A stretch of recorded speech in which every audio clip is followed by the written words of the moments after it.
This is a big proceeding. আপুনি যদি কৈ দিয়ে যে ভূপেন হাজৰিকা এজন বামপন্থী আছিল, নহয়, তেওঁ এজন মানৱপন্থী আছিল, তেওঁ এজন হিউমেনিষ্ট আছিল।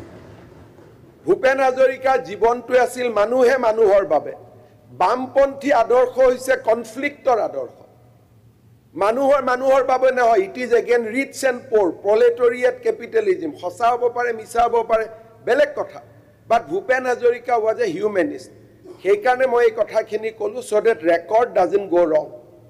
অসম বিধানসভাত ভূপেন হাজৰিকাই যেতিয়া ইলেকশ্যন খেলিছিল নাওবৈচাত, তেখেতে নিৰ্দলীয় প্ৰাৰ্থী হিচাপে খেলিছিল, তেওঁ কোনো পাৰ্টিৰ বেনাৰত খেলা নাছিল। আৰু আজিও ময়ো ক'ব খোজা নাই যে ভূপেন হাজৰিকাই গুৱাহাটীত কোন টিকেটত ইলেকশ্যন খেলিছিল, প্ৰয়োজন নাই।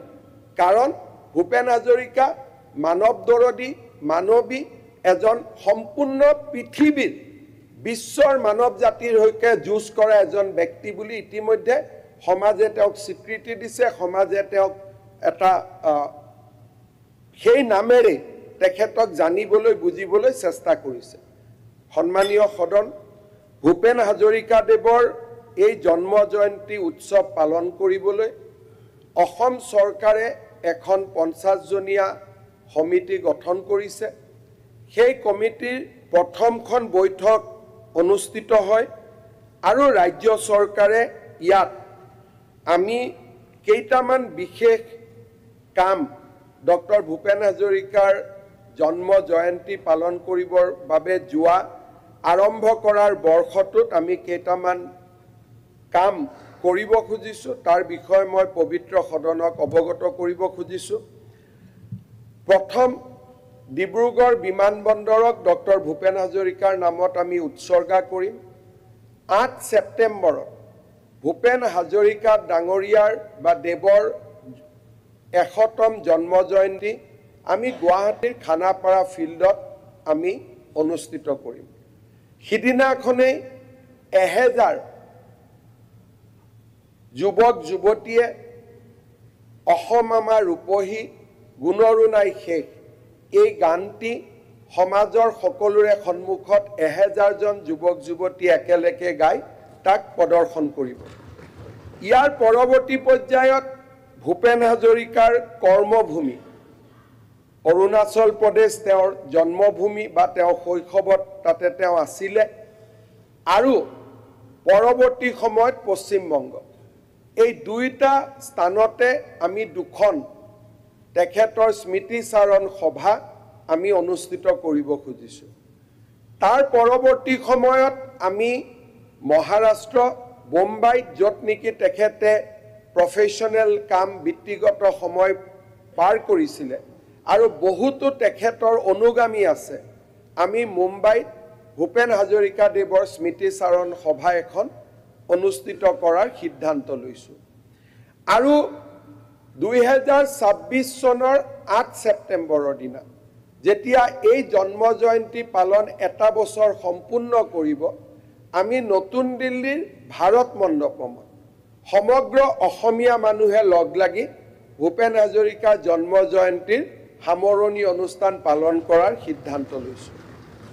এই সময়ছোৱাৰ ভিতৰতে বানাৰস হিন্দু বিশ্ববিদ্যালয়, যাৰ লগত ভূপেন হাজৰিকা প্ৰত্যক্ষভাৱে জড়িত আছিল, তেখেতৰ নামত আমি এখন চেয়াৰ, বিশেষকৈ ফক যি চং আৰু ফক কালচাৰৰ ওপৰত গৱেষণা কৰাৰ বাবে আমি এখন চেয়াৰ কৰিবৰ বাবেও আমি সিদ্ধান্ত গ্ৰহণ কৰিছোঁ।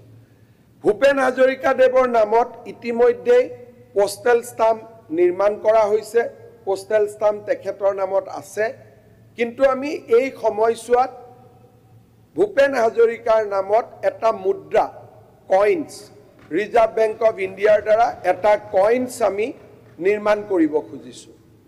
ডক্টৰ ভূপেন হাজৰিকাদেৱৰ জন্ম জয়ন্তীৰ এই সময়ছোৱাতে ভূপেন হাজৰিকাৰ নামত উৎসৰ্গা কৰি তেখেতৰ এখন আমি পুস্তিকা উলিয়াইছোঁ। বায়োগ্ৰাফি ঠিক নহ'ব, কিন্তু তেখেতৰ জীৱনৰ আটাইকেইটা দিশক সামৰি আমি প্ৰসিদ্ধ লেখিকা অনুৰাধা শৰ্মা পূজাৰী বাইদেউক এখন পুথি লিখিবলৈ অনুৰোধ কৰিছিলোঁ।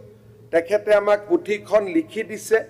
বৰ্তমান আমি পুথিখন আন সকলৰ দ্বাৰা এবাৰ পুনৰীক্ষণ কৰাইছোঁ যাতে কোনো ভুল তথ্য বা ভুল কথা যাব নোৱাৰে যদিও আমাৰ বিশ্বাস আছে যে বাইদেউৰ লিখনিত তেনেকুৱা কথা নাথাকে তথাপিতো আমি এবাৰ পুনৰীক্ষণ কৰিব দিছোঁ টু বি ডাবলি চিয়'ৰ আৰু তাৰ পিছত এই পুথিখন আমি 23টা ভাৰতীয় ভাষালৈ আমি ৰূপান্তৰ কৰিম কানাডাৰ পৰা তামিললৈকে মাৰাঠীৰ পৰা গুজৰাটীলৈকে 23টা ভাষাত আমি ৰূপান্তৰ কৰি ভাৰতৰ কলেজ বিশ্ববিদ্যালয় আৰু বিভিন্ন লাইব্ৰেৰী প্ৰায় 4 লাখ কপি আমি ভাৰতৰ বিভিন্ন লাইব্ৰেৰী বিভিন্ন আমাৰ কলেজ বিশ্ববিদ্যালয় স্কুল সকলোৰে লাইব্ৰেৰীত আমি পঠাব সিদ্ধান্ত লৈছোঁ যিটো তেওঁলোকৰ নিজৰ ৰাজ্যৰ ভাষাত হ'ব হিন্দী বা ইংৰাজীত নহয় তেওঁলোকৰ নিজৰ ৰাজ্যৰ ভাষাত থাকিব উৰিষ্যাত উৰিয়া ভাষাত যাব গুজৰাটত গুজৰাটী ভাষাত যাব সেই ধৰণে আমি আন এক প্ৰস্তুতি লৈছোঁ আনহাতে অসমৰ নৱপ্ৰজন্মৰ মাজত ভূপেন হাজৰিকা যাতে জীয়াই থাকে তাৰ বাবে আমি এই পুথিখনে আমি সিদ্ধান্ত লৈছোঁ যে 10ৰ পৰা 12 লাখ এই পুথিখনৰ প্ৰতিলিপি আমি অসমৰ মানুহৰ ঘৰলৈ পঠাবৰ কাৰণে চেষ্টা কৰিম যাতে প্ৰতিটো পৰিয়ালৰ ঘৰত ডক্টৰ ভূপেন হাজৰিকাৰ পুথি এখন থাকে তাৰো আমি বিশাল ব্যৱস্থা আমি হাতত ল'বলৈ গৈ আছোঁ ইয়াৰ উপৰিও সিদিনাখন যেতিয়া আমি সভা বহিছিলোঁ একেলগে তাত বহুকেইটা পৰামৰ্শ আহিছে যে কলম্বিয়া বিশ্ববিদ্যালয়ত অনুষ্ঠান এটা কৰিব লাগে স্বাভাৱিকভাৱে আমি ইয়াৰ পৰা গৈ কৰিব নোৱাৰোঁ কিন্তু আমেৰিকাত থকা প্ৰবাসী অসমীয়াসকলে নিশ্চয় এই কাম কৰিব পাৰিব আমি তেওঁলোকক প্ৰেৰণা যোগাব পাৰিম ভূপেন হাজৰিকা দেৱৰ সমাধি ক্ষেত্ৰটোৰ নাম সমন্বয় ক্ষেত্ৰলৈ ৰূপান্তৰ কৰাৰ বাবেও পৰামৰ্শ আহিছিলে এনে বিভিন্ন পৰামৰ্শ সিদিনাখনৰ সভাত ৰখা হৈছিলে আৰু আমি গোটেই এই পৰামৰ্শবিলাক এটা এটাকৈ আমি কাৰ্যকৰীকৰণৰ বাবে আমি প্ৰচেষ্টা লোৱাৰ বাবেও আমি সিদ্ধান্ত